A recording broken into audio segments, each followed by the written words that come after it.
data arakora. Haleluya. Niko yabasubije. Mbega bivuze ngo ntagaruye gusa nyimo gukorera. Hari n'abandi bari harahira. Hari abashaka amakoro ubukwe, hari abashaka akazi, hari abashaka amafaranga. Mbega hari n'abandi. Hari n'abandi bagomba gusubizwa. Aravuga ngo data arakora nanjye ndakora. Ku munsi wa gatatu nzabashonje. Nshuti yanjye uko wadukurikiranye. Data arimo arakora. Ushobora kurwaye uri muri CH. N'ahandi uri impande hirya na kure. Ariko Yesu arakora. Kandi wowe udukurikiranye ni message nkuzaniye. Agiye kugukuraho kanseri kuburyo uzasigara uvuga ngo Yesu yarakoze.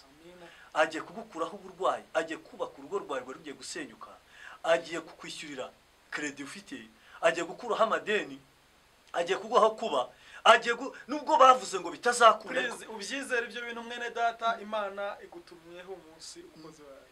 Hano hari umuntu Imana imbwiye ngo igiye kumuha telefone nziza. Umwana w'umukobwa. Talastic yame uzadukurikira. Amen. Hano hari umuntu baramugambaniye ibyangombwa byabuze uko cyangwa ajye hanze. Sheke dosti for man. Kandi ndabizi kuzadukurikirana. Uzashima Imana muri comment gose. Umunsi Imana izabikora kakuzuriza ibyangombwa. Hari uzadukurikirana ashaka perima amaziye kinini yose. Imana izaguha perima. Hari imiryango itarimo guhuza. Uzashima Imana shite yanjye. Uzashima Imana umunsi ubona imiryango. Imana aricyo yakoze. Imana ijya kugukora ubukwe utangazwe nuko igiye ubukoze kuko wadukurikiranye. Rero garuka uzagaruke gushima, uzagaruke uvuge ati umenye noneho n'uwabikoze. Zaburi ya mbere. Yesu nashimwe bwo kubw'Imana, amahoro y'Imana abe muri hose. Turasubiye turabishimiye tubahaye ikaze kuri Zaburi ya mbere TV. Umunsi uzimugisha nawe uzimugisha kugira ngo umukozi w'Imana Yesu nashimwe cyane. Tubahaye ikaze abantu bagerekaga ntabwo barekaga kubona neza twicaranye mu kiganiro ariko Imana irabishimiye rwose.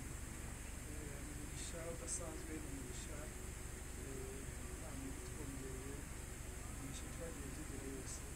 Hanyuma nakwinginze nimba ari ubwa mbere ugeze kuri channel yacu, subscribe, share iki kiganiro gushyikiza umukozi w'Imana. Mbere yo gutangira gushima Imana tugiye Mana data mu izina rya Yesu Kristo, izina rifite ubutware, rifite ubushobozi. Turagushimiye kuko uri umukozi w'umuhanga. Imana irenze izindi mana zose twabonye twumvishe. Wagiye ukora ibikomeye mu buzima bwacu, twagiye tubona byinshi, twagiye tubona imirimo yacu ya buri munsi, mu buzima bwacu bwa buri munsi. Uri umukozi w'umuhanga, wagiye uturenza byinshi byahigaga ubuzima bwacu, byahigaga ubugingo bwacu. Wagiye uturenza intambara nyinshi zagiye zihiga ubuzima bwacu, wagiye utanga ingabo nyinshi zigapfa ku bwacu. Uri umukozi w'umuhanga. Turagushimiye kuko wemeye ko twongera guhurira imbere y'ubwoko bwawe, twongeye guhura imbere y'iyi kamera, twongeye kugira iteraniro ringana gutya.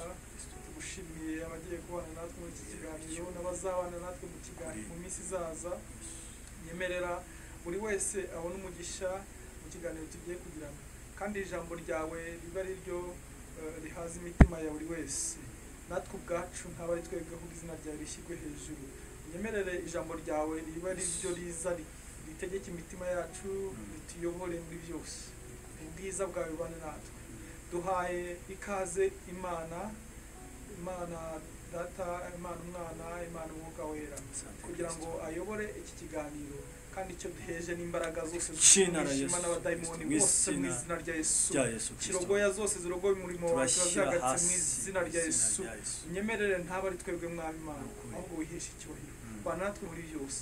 Udukurikiye umuhe umugisha, umurwayi mukize, kandi iki kiganiro kibashe gukora imfuruka zose z'umutima mu izina rya Yesu Kristo rikomeye. Amen. Amen. Kaze mukozi w'Imana. Yego murakoze. Cyambere abantu bakubonye na ubwa mbere. Hari n'abataguherukaga. Jene twa Daniel Sibomana. Yesu amugisha. Nanjye nitwa Mugezi wa Kristo. Hanyuma hari ijambo Imana ashyize mu mutima wawe, cyangwa hari umutima Imana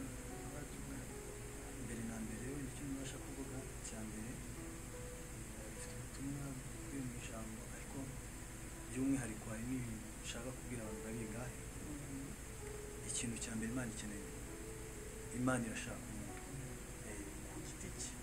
Nagira ngo mbwire abantu, Imana irashaka umuntu, kandi Imana ifite gahunda nziza. Nigeze mbwira ndavuga ngo Imana ifite gahunda yo guha abantu ibyiza. Ubundi hari ikintu cyitwa imbaraga ebyiri, hari imbaraga y'Imana n'imbaraga y'abantu. Ariko igihe cyose imbaraga y'Imana ifite ububasha ku bantu, ariko Satani bishatse kuvuga ngo ibinyambaraga n'ibibiri bihora bihanganye. Kandi akenshi iyo usomye muri Yobu usangamo inkuru ivuga ngo niyo yadukomerekeje niyo izatwumva. Akenshi Satani we ategura ibitero ariko Imana igakemura. Ni ukuvuga ngo ibintu byose bijya kuba ku muntu Imana irabyemera. Urugero, Lazaro yari inshuti ya Yesu. Noneho Yesu akiza umwana wa Yayiro, yaragiye aramukiza, aramuzura agakobwa ke. Akimara kumuzura baravuga ngo icyambere Abafarisayo bemeraga ko umuntu yamaze iminsi narwo ashyingura, kugira ngo bahamye neza ko yapfuye. Ntabwo rero bahise bakira ngo bavuge ngo uwo muntu yari yapfuye, bavuga ko yarwaye, ariko n'ubundi umwuka utari washizemo, ntabwo yigeze amuzura. Noneho Abasadukayo baravuga ngo iyo umuntu apfuye akukira muri Amerika. Ni ukuvuga ngo iyo umuntu apfuye yongera kuzukira ahandi. Yesu yagomba kurwana n'imbaraga, yagomba kurwana imbaraga y'Abafarisayo n'iy'Abasadukayo. Yesu rero yagombaga kugira ngo yirengere yikure mu kibazo. Yesu yashaka kwikura mu kibazo. Ni ukuvuga ngo ikibazo yashaka kwikuramo yise yibuka inshuti yasize hirya gatoya, yibuka ko hari inshuti yari asize imbere gato, ahita agenda amuteza uburwayi ngo arangije bamutuma ati Yesu, ubundi Lazaro Yesu, iyo Lazaro yarwaraga cyamara kuko Yesu yabanaga nabo yahitaga bakiza. Uwo munsi rero indwara yarwaye, Mariya yumvaga ko Yesu nahagera gusa Lazaro yamukira, kubera nkuko yari asanzwe abikora, ko yaratuye abikora. Ntabwo rero Yesu yigeze ahagera, yaranasibiye kugeza naho yapfuye. Umunsi wa mbere washira, uwa kabiri washira, wa gatatu baramufata bajya kumushyira. Yesu aza bamushyize mu mva bamaze kwakira. Mariya Yesu yakuyemo Mariya amadayimoni. Nawe udukurikiye Yesu yongeraze mu buzima bwawe. Yamukuyemo abadayimoni bangahe? 8. Nogeza 11 aho ngaho. Ni ukuvuga ngo Yesu yamukuyemo abadayimoni 8. Ariko uwo munsi akimara kumenya nihe warambwiye gudusoma oya twavuga muri za Lazaro 11 aha ngaho muri ubutumwa bw'Yesu bwanditswe na Yohana 11. Yesu yakijije Mariya amadayimoni 8 bari baramuzenyereje. Aramubwira ati umunsi ndagusabye tujyane iwanjye. Umunsi wa mbere bajyanaga iwabo barasangiye. Ko amateka avuga ko Yesu yariye kwa Lazaro, yari inshuti ye by'umwihariko, kuko ngo bene wabo wa Yesu ntago bamwemeraga, bigatuma yigira kwa Lazaro rero kuko bamwemeraga. Ariko uwo munsi Mariya kandi niwe wari uziranye na Yesu. Urubuka ko hari igihe yaragiye ngo yasambanye, bajya kumugerageresha Yesu, yandika asa aravuga ngo utaramukubisiwe utarakoze icyaha nagire gute. Ni Mariya n'ubundi wari wasambanye. Arangije yandika hasi utarabikora. Nuvuga ngo Mariya na Yesu bafitanye amateka afatika. Ariko aka kanya Mariya yahamye mu nzu, yumvishe ko Yesu aje, hagiye Marita. Ntabwo yaravugaga ati yamemukiye, bega ari yamwa. Akavuga ati mu bubasha bwa Yesu nubwo gukiza iyaza kuba hari, ntabwo umusaza wacu aba yapfa. Ni ukuvuga ngo Yesu, Mariya yumvaga ko afite ububasha bwo kugira gute kumukiza akirwaye. Noneho rero yageze gute, yapfuye, banamushyinguye. Bivuge ngo ya misa bene wabo biziragamo Abafarisayo bari bamaze kwakira ko yapfuye. Ariko Yesu akihagera ngo Marita ni waje. Marita cyagera aramusuhuza, aramubwira iyo uza kuburi hano kuko twari tukuzi neza, umusaza wacu ntaba yarapfuye, ariko ubu yarapfuye. Aramubwira ati ariko humura umusaza arazuka, si umusaza ari humura, ntabwo iyo ndwara ari yo kumuca niyo guhisha Imana icyubahiro. Arongera arangije aravuga ngo ndabizi icyo usabye, umva Marita, ndabizi icyo usabye data cyose arakiguha. Yesu aramusubiza ngo musaza wawe humura azazuka. Itavuga ati yo ndabizi kazazuka kumuzuka yagize gute wabapfu bose. Ubwo yese yumva ko imbaraga, ubundi turashaka kutubwira abantu zamushiranye, turajya ngo tubwire abantu badukurikirana, ubundi Imana igukeneyeho yuko ugira kwizera gukurura ibintu byari biri kure bikaza bikakwegera. Kwizera mu Baheburayo 11 mu kwizera no kumenya rwose ibyiringiro.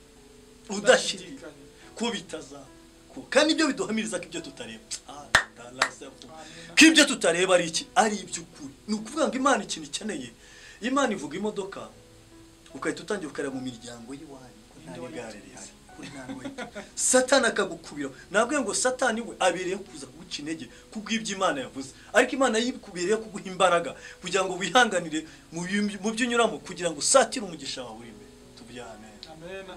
Icyo ariko Satani we abereyeho kugira ngo akunanize akwerekea kubwira atariko imbere yawe. Yusomye mu Efeso ibice 6 usangamo inkuru zimeze gutya ngo ntabwo kuko dudakirana n'imyuka n'abafite inyama n'amaraso, dukirana imbaraga zahantu. Bivuga ngo imbaraga turwana nazo ni imbaraga zishaka kutwereka zikatwereka ko dupfuye ntacyo tuzimarira. Nk'ubu ngubu umuntu ashobora kuba arwaye sida agakizwa, iyo amaze gukizwa amaraso ya Kristo akamujyamo yatangira kumva rero arwaye umutwe ati yasidera agarutse, kandi amaraso ya Yesu kandi yarakize. Amaraso ya Yesu abere kumukiza. Imana ikavuga ngo wari urwaye kanseri ariko nguje kanseri ya Satani akamuteza kurwara akantu ko kurwara akatuga ati ya kanseri igeze gute iragarutse. Iki Imana idugusaba akakanya wowe dukurikiranye nuko Imana ishaka ko wizera ugakurura icyari kiri kuruka cyegereza. Imana ikavuga ubukwe, Imana igivuga ubukwe, yamara kuvuga ubukwe ikavuga ati mwana wanjye nzagukora ubukwe. Wajya gusenga Imana ikavuga ngo barakuzinze ukiyita wizera muko bakuzinze kandi yaravuze imbere. Iyo yavuze wenda tuvuge kandi ikurikirana ijambo rya ikurikirana ijambo ikarindira risoza irindi jambo. Yeze rebwira Yeremiya mu cya 11 iravuga ngo ubonye iki? Yeremiya ati mbonye inkoni y'umurinzi. Uko niko ndindi ijambo rya narinda nubona ageze Imana. Umunyarwanda yaravuze ngo Yesu umwana we ngo ntiyivuguruza. Imana yacu ntiyivuguruza. Ikintu Imana igukeneyeho nuko hari imbaraga ziguca intege, ariko hari n'izindi imbaraga zishaka kugira ngo wizere kurusha uko wizera. Hano iyo usomye mu mateka usanga Yesu yaraje gukiza Lazaro no kumuzura, ariko bo bari bamaze kwakira ko yapfuye. Arangije agera avuga ati mumukureho. Uziko Yesu arabana ajya kubwira ngo bakure mu mva. Uziko arabana umeze nk'abapfu, ariko Yesu ajya kubwira ngo bakureho babashyize. Ntabwo Yesu azigera aza ngo ajya kuvunika gukura mu rutare, kuko hari abantu bagushyize ahantu nibo bagomba kugukurayo mu izina rya Yesu. Hari abantu bakuroze bagushyira ahantu barakuzinga. Ngo n'ubuhanuzi bwawe n'ubuhanuzi mwuzani tukuzani. Hari abantu bakuzingiye ahantu. Nigeze mbwira abantu haleluya. Umuhanga yaravuze ngo aho umupira warengeye urenguriwe. Naho urenguriwe. Aho wakuzinze bari kuzingura mu izina. Ni nawe ugomba no gukabya gutaburura. Wagutabye. Umuntu akagufata akagutaba. Noneho hari ya gutavuga ngo ndakuzinze ntuzashake. Kandi nushaka ntuzabyare. Noneho yamara kukuzinga akabona urashatse. Akahita agenda akagira umujinya byenda akabikurayo. Kuko yari yaranakuzinze kutazabyara. Akahita abikurayo noneho Yesu agatanga n'umugisha. Ukajya mu rugo rwawe ukabyara ukabona amafaranga ukazamuka. Ati niruhirije nihoye. Haleluya. Hari abantu benshi iyo usomye mu mateka usanga mu guteka kwa 28 usanga umuntu uvuga ngo bajya bagutera banyuze no bari ngakari. Ngo bazagutera banyuze mu nzira imwe. Bahunge baciye mu nzira nzira. Bisobanura iki? Imana ije buriya kuko harimo n'ijambo rivuga ngo abanzi bawe uzabashaka ubaburi. Bivuga ngo nk'ibitariho. Bivuga ngo ni ukuvuga ngo ubundi umuntu uzaba yaroze yanatanze amafaranga yanabikoze bayatanga barayasheta we. Noneho yabyuka mu gitondo we yatongere ko ugomba gusa. Yabyuka mu gitondo agasanga umurage akahita agenda akahita ajya ahandi byawe nakabivuma. Nyamara byakoze zimuciye mu ijambo ntabajya bikatisa muri karitsiye kugira ngo barebe ko muhura. Hari n'ubusa akabwira ngo nakubita nakubika umutwe. Hari n'ubusa akakubwira ngo ariko se ngo mu rubavu urumva umeze neza kuko azi ko yagikinira. Kubera ko hari icyo yohereje. Kandi yari inshuti yawe. Ugatera haleluya. Buriya umuntu bita Dawidi yararenganye. Yavuga ngo si umwanzi mba naramwihishe. Ni wa wundi ni umuvandimwe wanjye wahandi.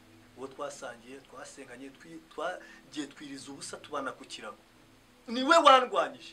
Ntabwo ndamumenye ariko urupfu rwasana rumumiri agwe mu cyobo ntavebe. Bivuga iki? Ni ukuvuga ngo imbaraga turwana nazo turwana n'abantu ba hafi. Ntabwo turwana n'abantu bakure kuko bakure turamwirinda. Ahubwo rero ugiye gutuma twinjira mu mabanga y'abarozi. Bigeze ariyo twabivuze tuvuga ngo hari amakuru menye ngiye mu minsi mike yishize. Buri umurozi ukuroga ntabwo ashobora ntari bukugeraho urabizi. Nimba bizi kubizi muraziranye ntari bukugereho. kugira ngo rero akuroge neza gushobore arakoresha uwo hafi yawe. Urugero rwiza, umuntu ashobora kuba ashaka kuvugana nawe cyangwa ashaka kukurira agafanta ari i Kigali, akavuga ati yaranje urebe ukuntu wagera ku mwagenti hafi aho haruguru yaho ngo mu maduka. N'abarozi rero iyo system ubu niyo barimo gukoresha. We arareba akavuga ati sindi bubashe kumugeraho cyane, ariko hafi ye aho atuye hari umuntu ujya mu bapfumu, hari umurozi mugenzi wanjye muri make wandi duhurira, akamukurura mu isi y'umwuka bagakomunikana, wa wundi agahita kubangamira, noneho mugakubitana yagusubiza gutya. Imbaraga wenda atanabishaka kukuroga, imbaraga zimuriho zamwinjiyemo zigahita zikatangira kukwataka. Iryo banga ndarimenye, urarimenye n'ibindi hariye tuzababwira ku mbaraga z'abarozi. Umuntu kugira ngo rero ubashe gutsinda ibyo bintu, umuntu w'Imana ukibyuka mu gitondo ugisenga wigotesha amaraso ya Yesu, uburinzi bw'amaraso ya Yesu bukugote impande zose, usaba Imana kukurinda imigambi ya Satani yose nawe muri bubure bose. Niryo banga ryonyine. Ariko bitabaye ibyo ngibyo abo kubitana nabo ushobora gushiduka n'umwana wawe yahindutse nk'umurozi, ushobora gushiduka umuturanyi yahindutse umurozi kandi utabizi, batanabishaka. Noneho wumva igitangaza, urabona ko tugenda dusengera abantu kandi abadayimoni zikamena ibanga. Uzi ko hari umuntu twafashe ari umurozi atabizi. Yes, nibyo nakubwira biraganira. No kuvuga ngo uraryama bakagutwara bakaza kuroga kaje, bakaza bakakuroga, we kaza kukuroga, yamara kukuroga mu gito agasubira kuburira akaryama. Atabizi. Nuvuga ngo arakoreshwa. Warakoreshwa ariko ntazi ko abikora. Noneho twamuvumburiye dusenze Imana yaratubwiye ati ntabyo nzi. Ntabwo nzi igihe ibyo bintu bizira. Ntabyo azi. No kuvuga ngo baragutwara mu bitekerezo ukajya uroga. Urumva rero hata nkuko baregera umuntu akajya akoreshwa agasambana, baramuroze gusambana, we kutsaka akajya asambana, wanza mwati aturu ubusambanyi. Ati ntabyo azi. Imbaraga zimukoresha ubusambanyi nawe atazi. Urumva ko tubana n'imbaraga zitoroshye z'ahantu hose kandi zihindura ibitekerezo. Wenda twari turi ku ijambo ryitwa kwizera. Ikintu kiri kwizera iki ukavuga ubundi Satani yinjira mu ntege nke zacu. Iyo wamaze kwatakwa n'imbaraga z'abadayimoni zitangira kwereka ko imbere yawe nawe hari nabenshi biyaho, akahita kwereka akabona ko imbere, ariko ugasanga umubyeyi aratwite, Imana ikavuga ngo nduwite kuzabyara, noneho akagera mu gihe cyo kutabyara. Imana ariko yagize gute? Kandi irindi jambo ikajya n'uwo yaribwiye. Imana ikigusaba genda ugura imyenda, gura imyenda wuzuze mari utuze, ubundi nurangiza ujye utangira wizere, kuko niyo utangira wumva irimo no konka. Iyo yabivuze utangira wumva indirimo konka, utangire wumve noneho mu isi micyo ugiye konsa. Nabwiye umuntu ndambwira ati genda ugura imyenda, arambwira ati nkunuzi yaramaze imyaka 18, ndabwo genda ugura imyenda. Arangije aragenda arayigura, ati ikindi nkora ni iki, kuva mu gitondo kugeza ngo ujye uheka. Noneho igihe cyo konsa wumve ko umwana arize wonse, ubikore nibura amezi 2 nabirenga biruta udatwite uzambwire mu byana ubujone yarabyara. Haleluya. Imana afite umwana w'umuhungu, noneho ageze imyaka 13 Imana yamwango ngo haye abana, atoragura abana. Yabyaye afite imyaka ingahe? Amaze ingahe? Ubwo yamaze 18. Yamaze imyaka 18. None afite 13 Imana imuha abana, atoragura abana 2 muri Borodiri b'imanga. Wakajya yibwira ngo ngo isezerano rirasohoye. Akajya kuko twaranitirano, akajya mwati muze ati isezerano ryarasohoye. Uwo muntu nkajya musanga nkambwira ati igihe cyo kubyara kirageze, akambwira ati nizere ko se Imana yambwiye, ariko ndamwizera nawe arangije agize kwizera amera nk'igifara.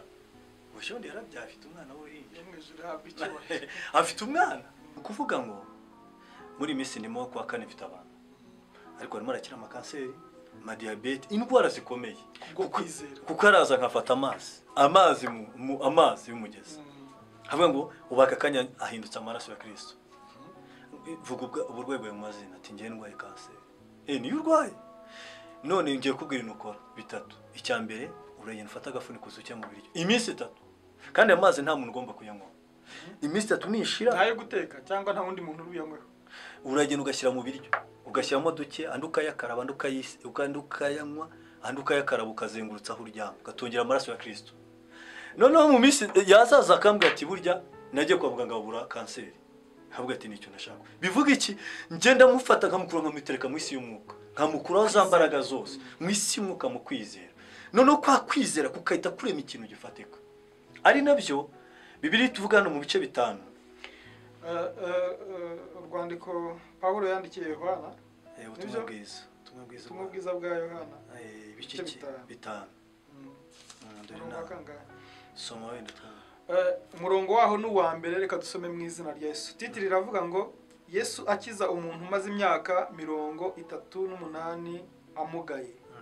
Hanyuma y'ibyo haba iminsi mikuru y'Abayuda, nuko Yesu ajya i Yerusalemu, kandi Yerusalemu bugufi bw'irembo ry'intama hari kidendezi mu Ruheburayo cyitwa Betesida. Hariho amabaraza 5. Muri ayo mabaraza hari abarwayi benshi, barimo impumyi n'ibirema n'abanyunyutse, bari bategereje ko amazi yihinduriza, kuko rimwe na rimwe marayika yamanukaga akajya muri icyo kidendezi agahinduriza amazi, nuko umuntu wabanzaga kujyamo amazi yihindurije niwe wakiraga indwara ye iyo ari yo yose. Urumva yari amazi, si amazi se? Amazi. Iyo marayika yageragamo gusa byonyine akageramo, uwatangaga abandi kujyamo niwe wakiraga indwara ye. Urumva harangwa abanyunyutse, abarwaye indwara zitandukanye. Hanyuma umurongo wa 5 ngo hari umuntu ufite indwara ayimaranye imyaka 38. Yesu amubonye aryamye, amenya yuko amaze igihe kirekire arwaye, aramubaza ati mbese urashaka gukira? Yego. Nukuvuga ngo Yesu aramusubiza ngo mbese urashaka gukira? Yesu niwe amubajije ati urashaka gukira? Undi yamusubije gute? Umurwayi aramusubiza ati databuja, simfite umuntu njugunya mu kidendezi iyo amazi yihindurije gusa, nkiza undi antanga kumanukamo. Yesu aramubwira ati byuka wikorere uburiri bwawe ugende. Oya, hari ikintu kimwe natekereje. Umuhanga umwe yaravuze ngo indwara, uyu muntu yararwaye indwara ebyiri. Indwara ya mbere yararwaye nuko yarafite ikibazo cy'iki, yari afite ikibazo cy'indwara ebyiri. Iya mbere ni indwara y'ubumuga, iya kabiri ni toroma. Toroma niyo yamufatiye aho. Tufite ikibazo cy'ubuzima uko bukomeza kuba bubi. Hari abantu bahahamutse akibaza ngo ejo bizongera bimere nk'uko umwana w'umukobwa iyo arimo kubara imyaka agira ikibazo akagira toroma. Ariko ati Imana ndabizi yaravuze, ariko se ko imyaka yabaye 30, yabaye 31, ikibazo si 31, nuko Imana yavuze. Haleluya. Kuba Imana yaravuze gusa, nuko Imana yavuze, kandi kuba yaravuze nicyo kintu cyonyine gikwiye. None uyu nguyu nawe Yesu aravuze, aramubwira ati kubera toroma yati mwigisha databuja iyo bigenda gutya na gutya barantanga bakabagezemo abafite ababo nibo babashyiramo. Yesu aramusubiza ati wikorere uburiri bwawe. Undi akamusubiza ati hoya. Bega yashakaga kuvuga akababaro ke. Hari abantu bafite ibikomere, bafite amasezerano ariko bateye ibikomere. Ikibazo suko uyu munsi udafite, nukuvuga ngo ikibazo si ikode urimo. Renga ikode utangire ukurure mu buryo bw'umwuka Imana igiye kukubakira. Imana iravuga ngo ndakubakiye, ufite ikibazo cy'ikode ry'iki. Ko Imana yavuze ko yubatse, kandi ikaba nta muntu uza. Nigeze nsoma ijambo rimwe Pawulo yavuze, ndashaka gusingira icyo Kristo yansigiye. No, icyo Kristo yamfatiye. Ubundi ni ikintu ndashaka, icyatumye uyu muntu adapfa, icyatumye abarozi batamwica, icyatumye amahembe atamwica, suko hari ikintu Kristo amufatiye kidasanzwe. Bega bivuga ngo hari ikintu tekereza igihe bahereye. Bahereye. Impamvu udapfa ni wowe, ikibazo suko imyaka yabaye myinshi y'ubukwe. Yego.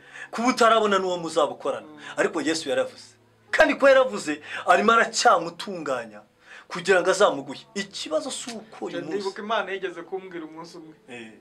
Ndani gusenga nsengera ikintu kimaze imyaka, kimaze igihe kinini cyane. Cyarabaye. Mbabaye nkishonje mbabaye. Ariko nta kwicinize kandi mbireba nta kwikoreramo. Ariko ukaba utabyemerewe. hande hasanga irambwira ngo reka kugabuza ibitarashya gutyo icyo dukundira Imana igihe cyarageze irabyarura ndagurira neza mu maso y'abanzi ubu none nawe rwose ariko ni Kristo mwami wanje ubwo n'ubuhamya bugufasha wowe nzabutanga hari igihe kimwe yari afite aho yakikorera nakwikoreramo nigeze mbwira abakobwa ako nkubita imyaka 7 ishuri mbireba nakoramo ibiryo bihari ariko ikamwitireka kugabuza none umva ikibazo cy'abakobwa Imana imubwira ubukwe yarangiza akagenda agasamba abava mu masezerano 25 bazakorwa n'iki n'isoni bisobanura iki niba Imana ivuze ubukwe hagara ku cyo yavuze ntabwo ishaka wirwanirira wari ufite izazo kwikoreramo ariko ni wakora komeza ibyawe utaza ubwo tuma bivuge ngo Imana ikindi gukeneyeho uyu muntu Yesu yaramubwiye ngo ikorera uburiri bwawe wigendere ariko kubera turuma igihe kinini wa akora iki aravuga ngo databuje iyo marayikaje abafite ababo bakabashyira kandi nyamara Yesu yaramubwiye ngo ikorera uburiri bwawe arangije ariko abona ko nta kundi ashyira uburiri bwe ku mutwe ashyize uburiri bwe ku mutwe haleluya gushyira uburiri ku mutwe ngo atambutse batangira kumubona bamubonye ngo batangira kubasanya kuko hari abantu baba barakuzirikira hari abantu baba barakuzirikira ubundi hari abantu bibaza ko ibyawe mbega hari abantu bumva ko bakuzinze hari abantu bumva ko baguteze hari abantu bumva ko bagushyize hanze hari abantu bumva ko ntacyo uzimarira hari abantu bumva ko ibyawe byarangiye ariko Yesu aratangiye umuntu uzadukurikirana ubu n'ubuhanuzi tukuzaniye nuko Yesu atangiye ikibazo si cyo ikibazo ni uko Yesu yavuze naho ibikubaho byigutera ubwoba uyu muntu Yesu yarahageze kandi Yesu yaho yageze uko Yesu agifata akinyura ku ruhande kizavuga ko Yesu yakunyuzeho nyine nakakaza rufite bakuyukana Yesu agiye ageza nakakaza rufite kakavaho hagiye Yesu aza n'umugabo akagushyira mu bushyi kandi Yesu yavuze ngo ugiye kubana neza hani Yesu avuga ngo uzamuye mu kazi kakazi bakakuyukana akakunyura gutya nyine nakakazi bakabara kwirukanye yagira hiriki Satani ubundi hari icyo bita Satani kwiteze kakwereka ko pfuye n'iki ariko wahagarara ku ijambo ryitwa kwizera Yesu yagiye kugaruka yagarutse akuzamura Yesu yagarutse urugo rwawe arugira paradizo Yesu yagarutse uburwayi wari ufite hari Yesu agucaho none ya kanseri kakurya cyane ukahita uvuga ati ariko ni wowe cyangwa dutegereze ariko Yesu yahaje ugatangira kwiheba ariko Yesu yageze birasobanura iyo turebye ahanga dusanga ngo arangije ngo aramwenga ikore buri bwawe ageze muri babandi babikoze babandi bamuzingiye hasi babandi bamushyize hasi babandi badashaka kubona akazi babandi badashaka acuruza babandi badashaka akora ubukwe babandi badashaka byara babandi badashaka atabona umugisha batangira kuraka ko tuzi ko twakuzingazinze ku kidendezi uhavuye gute ko tuzi ko ntawe uzagushyira mu mazi uhavuye gute ariko arangije bararakara bamaze kurakara bari mu gatubwira ubuntu wabikoze aramuyobera ariko ako tukireje ariko niye mpamvu yemwewe Ije nukuvuga ngo we yashimishijwe batindanye yashimishwe nuko we yamugenga ukore buri rwe wigendere ariko mva akantu yakoze yukomeje gusoma izo nkuru ari yende tuzayasoma yukomeje gusoma izo nkuru ngo yongera kujya mu rusengero dufite ikibazo cy'abantu Yesu yakijije dufite ikibazo cy'abo Yesu yahaye akazi dufite ikibazo cy'abo Yesu yazamuye koreye yubakiye ngo ntibagaruka mu nzu y'Imana aho yabazuriye aho yabakuriyeho umuga aho yabakuriye guhumuka aho yabahereye akazi aho yabubakiye ngo aho yabahereye abana barahibagiwe ariko barangije edestafo aragaruka ngajya mu rusengero ngagiye ngahora na Yesu aravuga ati none uyu munsi ntabwo ncika babandi babikoze nabuze nayo buri kivuga ko hari igihe Imana ikwisezerano aho iri guhereye please nimba ikubwiye iti nguhaye isezerano aha ngaha niho ushaka nzagaruka mpagusanga aha ngaha niho nzagaruka n'urugero wowe ukadevi ese izagusanga mu kabari izagusanga muri ya ghetto ntibishoboka niza kugusura cyangwa izanye rya sezerano ntabwo zari gusangisha aho mutasezerana guma isezerano gumaho Imana igushaka mu izina rya Yesu umva ikibazo hari abantu Imana isubiza bakibagirwa ariko uyu munsi afite firigo harimo amaji harimo ibyo Imana yamubwira bisoje n'imodoka nziza ariko hari igitoki cyokeje hari igikwere kuko hari Imana ugakomeza ugakira ariko none ikagusigiramo akantu ko indwara ukazirwara kandi biravuga ngo indwara z'abanyegiputa ntituzazifata. Ejo n'umuntu apasitoro bagenzi bacu bari ahantu barimo kurya, noneho barangije umuntu yari umukire, arangije aravuga ati none umwe murya inkoko, yokesha inkoko, arangije warahita agenda yokesha igitoki cyokeje. Tariho n'umuntu we ashimishwa nuko abantu barimo kurya babuvura za nkoko, ati rega njyewe n'isi ntabwo bijya ntabwo njya nkoraho ku mutima numva nakarya ariko nahitamo. Bibiliya ivuga ngo indwara z'abanyegiputa ntizizadufata. Kubera iki? Yaribagiwe. kandi ijambo ry'Imana rikambwira ngo yitanze umugisha nta mubabaro yongera. Urumva nta mugisha uri muri ibyo. Nta mugisha uri muri ibyo. Firigo nimba Imana iguhaye umugisha yakuguhaye n'umutima unezero kubirya ushima. Ariko abandi barimo barabirya agaseka gusa akishima, ariko ntafite ubushobozi. Hano rero ngo yaragarutse, bahurira na Yesu, agaruka mu rusengero, ahura na Yesu aramufata ati nta mucibwa. Yaramubwiye ngo urashaka ngo aramubwira ngo warakiza ariko n'ibyaha byawe ugize gute? Urabibabariwe. Amusobanura n'uwari ngo agarutse aravuga ati namumenye ni Yesu. Haleluya. Abigezeho Yesu baramubwira ati ibintu wakoze n'ibiki? Uyu muntu twaramuzinze ngo atazabyara, uyu muntu twaramuzinze ngo atazabona akazi, uyu muntu twaramuzinze ngo atazacuruza, uyu muntu azahera hasi, none wamuhaye akazi, wamuhaye ubukire, wamuzamuye, yateye imbere, yageze hejuru, dore mu kazi ke kwari kwaramugambaniye kugira ngo azamwice, azafungwe nta mpamvu, bizagira gute? None akazi yabohotse, dore yazamuye muri promotion, dore yabyaye, dore yabonye na bya bindi rata bimwe byose. None wabigenje gute? Aravuga ati muceceke, data arakora. Haleluya.